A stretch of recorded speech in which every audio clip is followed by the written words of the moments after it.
Good afternoon. My name is Anthony Watson, and this is my timeline for the STS TEKS.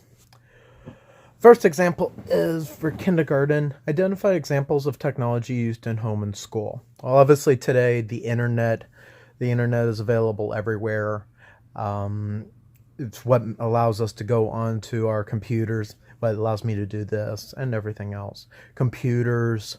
Even now, there's smart devices like Alexa, the Google things available, and now they actually have it to where you can turn off lights just using your voice also. So technology is everywhere, and air conditioning. At school, it's on their iPads, it's the computers, the different programs they use.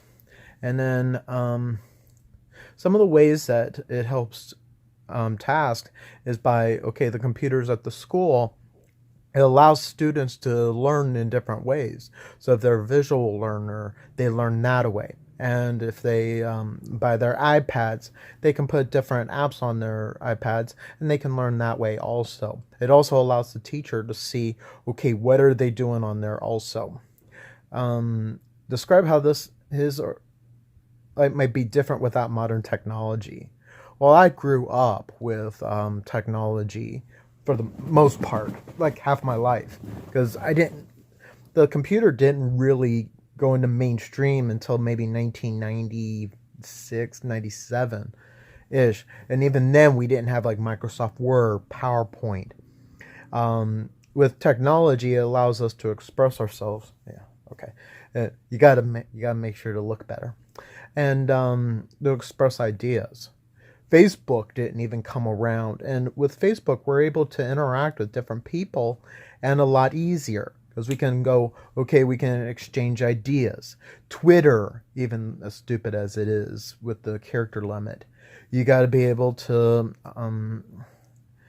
share ideas, although most is for personal use. So it allows people to interact with other people. And with VR, that's also possible to interact also. So exchange of ideas also. Let's see. Okay, just families live. So with the internet, with families, there's different kinds of entertainment. So nowadays, Netflix, Hulu, it allows people to have fun that people wouldn't have had before. And it also changes the way people live because now, okay, you can go onto your iPad and have fun that way. Before, people used to go outside, so it changes the way what people do now. So, and then how does technology change communication? Facebook, obviously, because I mean now you can go on the internet, talk to somebody immediately, and be able to talk to them live, and they could be thousands of miles away.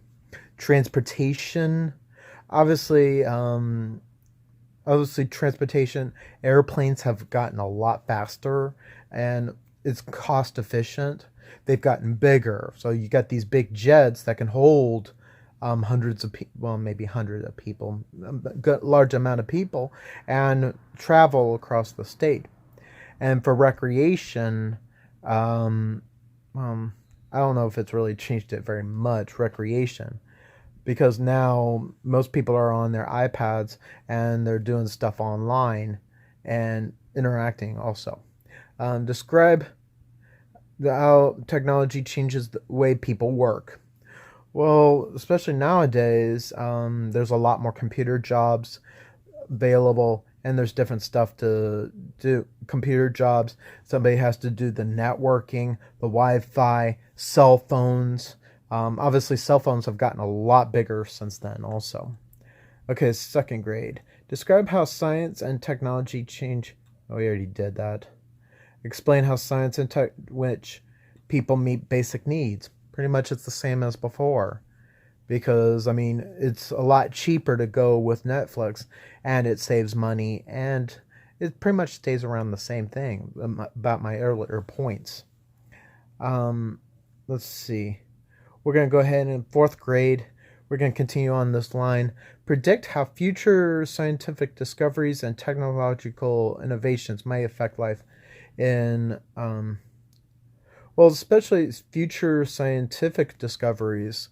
Obviously, disease is something that's always, we're going to always worry about. So, like, okay, with Alzheimer's, they're actually doing research to find out what genes and alleles that cause it, and how can it be slowed down, because obviously that's a major disease that's going on as we get older. And obviously cancer, with medicine and with science and technology, it becomes easier, because as technology advances, makes it easier to research also.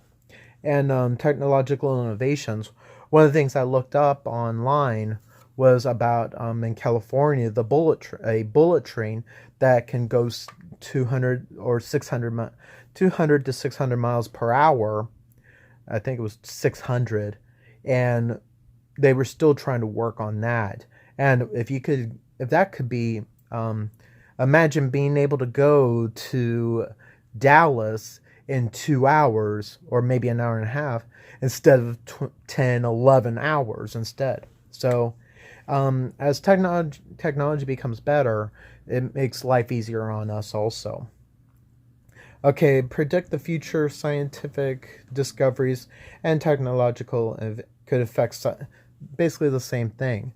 If let's say transportation becomes a lot easier, then it allows us to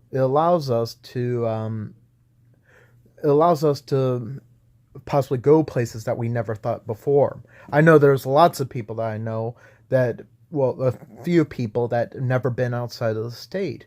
Well, if it was possible to go from, like, say, South Texas to Chicago in like a few hours, or like maybe even a day, that would really open up things and probably make things better on the environment, especially now with the price of gas. It's getting a lot more expensive, and we got to find alternative methods also. So we got to start trying to think of, good for the environment, also environmental. And then let's see, explain how resources, belief systems, economic factors, and political decisions have affected the use of technology. Well, when I mentioned the California bullet train idea, it got slowed down a lot because of the price of how much it would cost to build. Because you got to do the magnet train, you got the railway, you got to go through different cities. Are they going to approve it through the cities? So it's all about cost and how much it's going to be, and is it viable? Obviously, right now, it's a lot cheaper to go with gasoline and cars because we already have them. Doing something new is going to be, and cost comes down to everything with politics and everything. Make predictions about future social and impacts that, well, for me, obviously I looked into the bullet train because transportation is something that's going to be a really big problem in the future. Obviously, gas right now is up to $2.30. It's gotten as high as $3. So we need to be able to make gasoline cheaper and go for alternative methods. So whether it's electric cars that are more efficient and better for the environment and better on us. Hopefully that cars can go faster and make it still affordable. And then, okay, identify the impact of scientists. Okay, first of all, we're going to go with Jonas.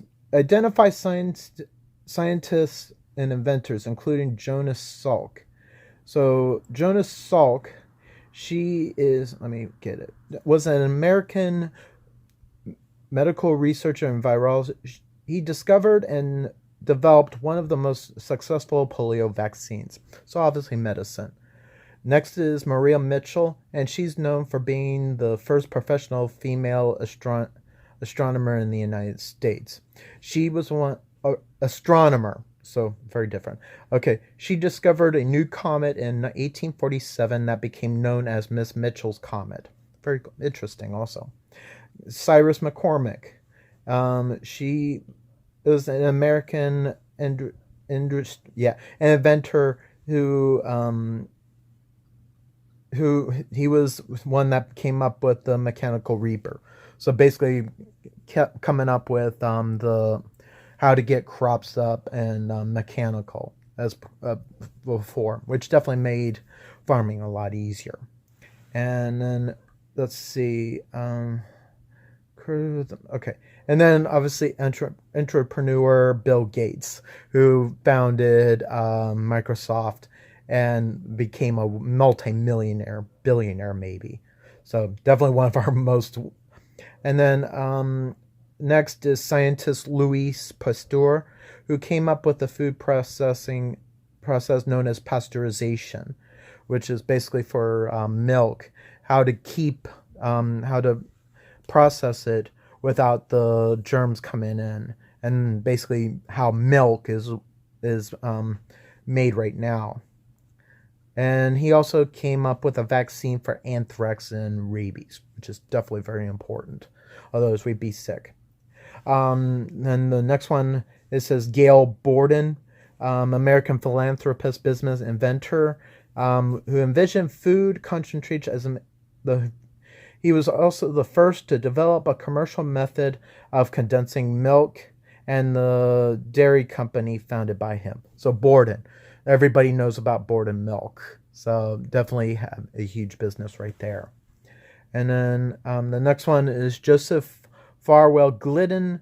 He was an American inventor for barbed wire, which obviously for the Texas, we definitely use that a lot. And West Virginia and Pennsylvania. Okay, and 1932, DeBakey came up with the roller pump, which is an essential component of the heart-lung mist that permitted open heart surgery. So he was a cardiologist, and he came up, and obviously he also devised an efficient method of aneurysms by grafting frozen blood vessels to replace diseased vessels. So basically, if you needed a bypass, he was able to move. Blood vessels from your leg up to your heart, and then able to clear it. So bypass surgery. Okay, next, last one, Dr. Millie Hughes Fulford, which is Hughes Fulford was the first woman astronaut. She orbited space for 9 days in June 1991 as a payload specialist aboard NASA's first Space Lab mission, biomedical studies, and she had a lot to do with the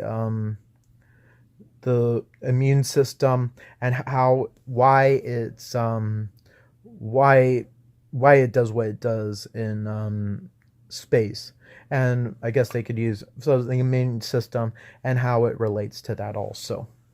And then, finally, that was a huge part of our timeline. Identify the impact of scientific new tech in computers. Obviously, having computers, we're able to do what we are now, pasteurizations, and And then finally, let me make sure I got everything. Explain how scientific discoveries and technological innovations and benefit individuals in society in the United States. Well, obviously, with vaccines, especially nowadays, there's all kinds of new diseases. With diseases comes sickness. So obviously now we have a lot less diseases now than say in the 1950s or 40s and 30s when they didn't have as much. And obviously we're living a lot longer now than they did before because of all the diseases going on. So that's really important also. And give examples of scientific discoveries and role of scientists that have transcended the boundaries of societies. Well, obviously the first one we could use, because some of the, okay, so one more. Um, the fields of science, including Benjamin Franklin. Benjamin Franklin, he made the, wait, damn it. He made the lightning rod bifocals, um, extreme, extreme, yeah. And then obviously there's John Deere, which obviously a lot of people in Texas know about. He did the polished steel plow. And obviously John Deere's still around because there's all kinds of tractors and all kinds of vehicles also. Next is Thomas Edison, and he did the phonograph, the light bulb, and motion picture cameras, which are still, the light bulb is still used today and makes a lot of money off of those. And then there's Alexander Graham Bell. He came up with the let me see. I think he was the telephone. So obviously that was very important also. The transistor, let me see. The transistor also, which is really important for ham radio. And then, okay, I gotta get this down. And then obviously George Washington Carver, he was part of the Tuskegee. He figured out the different uses for the peanut. And the Wright brothers, they came up with the first flying airplane in Dayton, Ohio. And then Neil Armstrong, obviously the first man on the moon with Apollo 11. Yeah. And obviously these are all very important because obviously Neil Armstrong, the Wright brothers, we wouldn't have the kind of flying that we do now. So thank you very much.